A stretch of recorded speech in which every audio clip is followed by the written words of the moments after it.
Léa Dupeux qui dit: Que pensez-vous des révélations privées et particulièrement celles qu'ont suscité les écrits de Maria Valtorta avec l'Évangile tel qu'il m'a été révélé? Parce que c'est vrai que c'est l'histoire de Jésus qui est... Maria Valtorta, c'est l'histoire de Jésus qui est vue à travers les yeux d'une voyante qui... Voilà. Et, euh, et donc, du coup, il y a Marcel qui a dit, par rapport à ce que tu disais tout à l'heure, Roger, pourtant la révélation de Jésus à Maria Valtorta dit que la Genèse est authentique. Donc voilà, comment on peut voir les écrits de Maria Valtorta? Alors, toute la révélation est donnée en Jésus.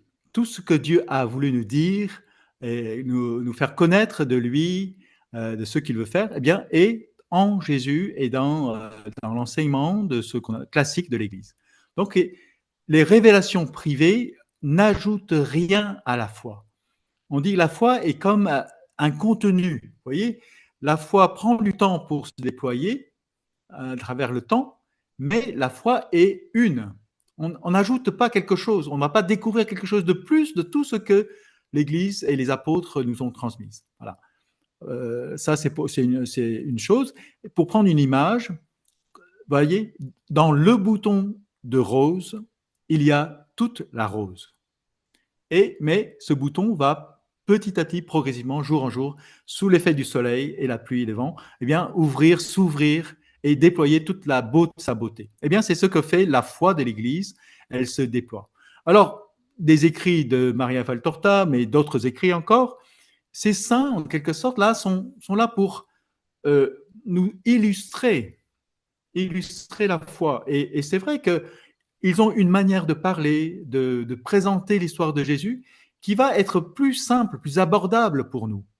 C'est vrai, comme j'ai dit, tout le monde n'a pas fait 7 ans d'études pour pouvoir aborder les Écritures, mais tout le monde peut ouvrir les livres de Maria Valtorta et voir, parce qu'elle décrit, elle ne fait que décrire les éléments que la vie, que Jésus lui a révélés, lui montré, pour pouvoir, en quelque sorte, être touché. Vous voyez, quand elle prend le temps de décrire le sourire de Jésus, les gestes de tendresse de Jésus, bah, nous sommes, nous, touchés. Tandis que, mais pas contre Saint Marc, lui, il va, bref, il nous donne en quelque sorte le chocolat 100% pur chocolat, quoi. Et puis après, Maria Valtorta, elle va faire un gâteau, va mettre un peu de crème fraîche, elle va mettre un peu de trucs. Et comme ça, donc, ça passe mieux, voilà, parce que le chocolat pur 100%, les enfants n'aiment Donc pas beaucoup. c'est des broderies pieuses en quelque sorte.